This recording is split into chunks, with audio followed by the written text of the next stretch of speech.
malam, tutor. Malam sebelumnya, perkenalkan nama saya Atin Mulyanto ya, dari UT Jakarta. Eh, Malam ini saya akan mencoba untuk mengerjakan tugas satu.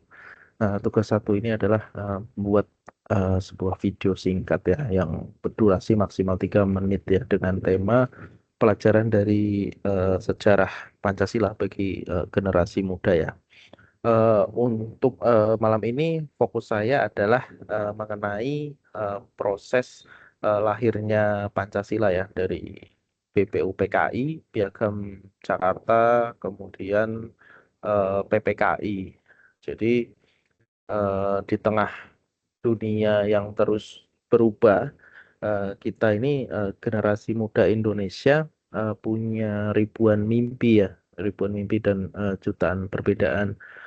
Tapi ada satu benang merah yang mengikat kita semua, yaitu adalah sebuah warisan yang lahir dari perdebatan sengit ya, dan visi besar dari para pendiri bangsa Pancasila.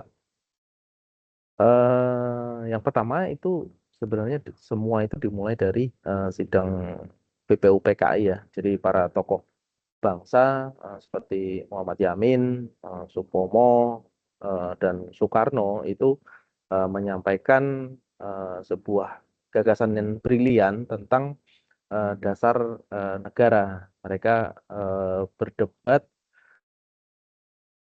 bukan untuk menang sendiri. Jadi mereka ini berdebat untuk mencari yang terbaik lah bagi bangsa Indonesia.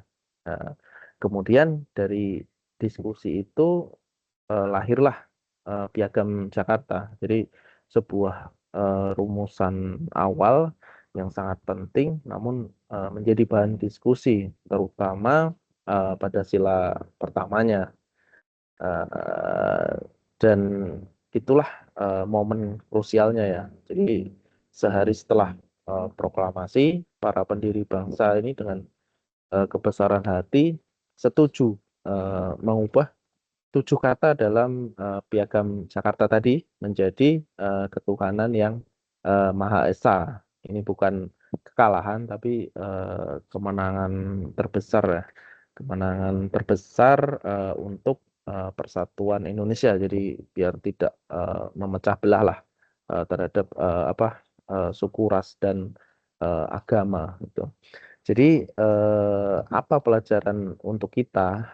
Jadi saya bisa tarik kesimpulan itu, yang pertama itu pentingnya dialog.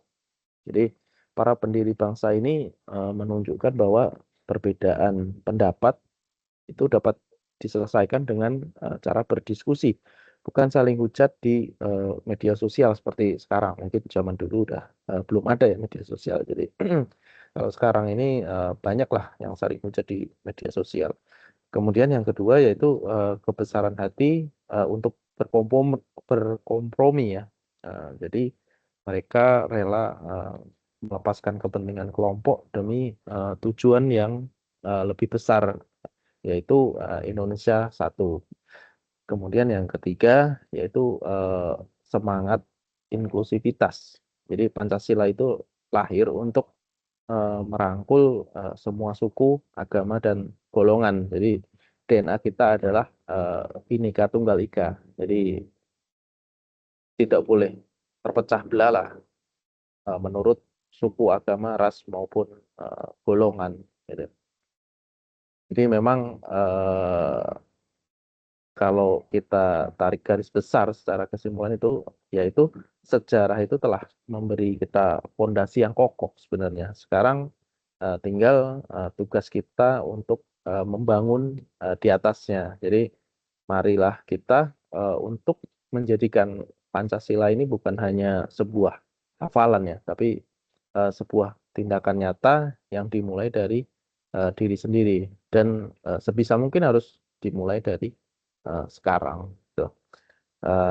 Mungkin cukup sekian sebuah pendapat atau penjelasan dari saya ini mengenai tiga pokok penting tadi ya terkait BPUPKI, Piagam Jakarta maupun PPKI. Itu. Terima kasih atas perhatiannya. Assalamualaikum warahmatullahi wabarakatuh.